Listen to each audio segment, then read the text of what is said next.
30 నెలల్లో రైతులకు ఇవ్వాల్సిన దాదాపు 30,000 కోట్ల రైతు భరోసా నిధులను ఎగ్గొట్టిందని బీఆర్ఎస్ వర్కింగ్ ప్రెసిడెంట్ కేటీఆర్ విమర్శించారు. నిధులు బాకీ పడి రైతుల శాపనార్థాలు మూటగట్టుకుంటూ మళ్లీ ఆశీర్వాద సభల పేరిట నాటకాలు ఆడటంపై ఆయన తీవ్రంగా మండిపడ్డారు. కేవలం ఒక్క బటన్ నొక్కి వేయాల్సిన రైతు భరోసాకు కూడా బహిరంగ సభ పెట్టే రేవంత్ రెడ్డి పీఆర్ స్టంట్లు చూసి రైతులు అసహించుకుంటున్నారన్నారు. సీఎం రేవంత్ రెడ్డి ఎన్నడైనా తెలంగాణ కోసం కొట్లాడినావా? ఎప్పుడైనా జై తెలంగాణ దుక్కులకు 6 గంటలకి తేడా సరిపోతుంది.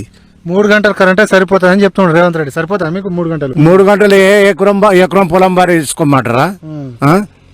అట్లున్నది సంగతి అంతా. ప్రతి రైతుని దెబ్బతీసుడే గాని ఇంకో ముచ్చటనే లేదు ఎక్కడనే గాని.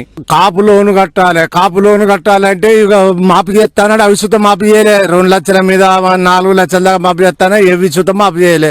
ఇక రైతులకు వద్దాం. ఇలా రైతు వంచన సభ పెట్టిండు రేవంత్ రెడ్డి. అది ఆశీర్వాద సభ కాదు, రైతు వంచన సభ నా దృష్టిలో. రెండవది రైతు బంధు. ఏం చెప్పింది రైతు బంధు? ఎన్నికల ముందు 15,000 చెప్పిందా? 15,000. మరి ఇచ్చింది ఎంత? 12,000. అవి ఎన్నిసార్లు ఇచ్చిండ్రు? ఒక పంట మొత్తానికే 9,000 ఎగ్గొట్టిండు. ఒక పంట 3 ఎకరాలే ఇచ్చిండు. ఒక పంట 2 ఎకరాలే ఇచ్చిండు. వాళ్ళు చెప్పిన